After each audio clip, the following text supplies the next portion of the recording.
Joker అంటే అందరినీ నవ్వించేవాడు మాత్రమే కాదు, అందరిలో నవ్వులు పాలయ్యేవాడు కూడా. మనమందరం అనుకుంటాం జోక్ చేయడం చాలా ఈజీ అని, కానీ కాదు. ఎందుకంటే జోక్ చేయాలి అని అనుకునే అతను ఫస్ట్ అతని పైన అతనే జోక్ చేసుకోవాలి, లేదా ఇంకెవరన్నా ఇతని పైన జోక్ చేస్తే దాన్ని రిసీవ్ చేసుకునే అంత స్ట్రెంగ్త్ ఉండాలి. ఆ స్ట్రెంగ్త్ మనలో 90% పీపుల్లో ఉండదు. ఎందుకంటే మనమే పెద్ద తోపులమని మన మీద మనకి గట్టి నమ్మకం కాబట్టి. ఇంకొంతమంది ఉంటారు, అందరూ ఒక గ్రూప్గా కూర్చొని మాట్లాడుకుంటుంటే వీడు ఎలివేట్ అవ్వటానికి ఆ గ్రూప్లో ఒకడి మీద జోక్ వేస్తాడు, చాలా పెద్ద కుళ్ళు జోక్ చేస్తాడు.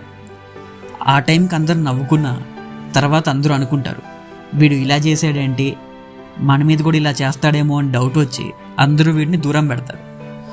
హీరో ఎలివేషన్ ఇచ్చుకున్న మనిషి లాస్ట్కి మిగిలిపోతాడు ఒక జోకర్లా. కొంతమంది అమ్మాయిలు కూడా కామెడీగా తయారయ్యారు ఈ మధ్య.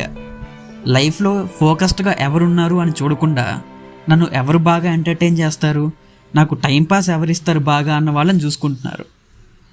ఒకటి చెప్తా, అలా ఎప్పుడూ టైంపాస్ చేసేవాడు నిన్ను కూడా టైంపాస్గా తీసుకుంటాడు. జాగ్రత్త.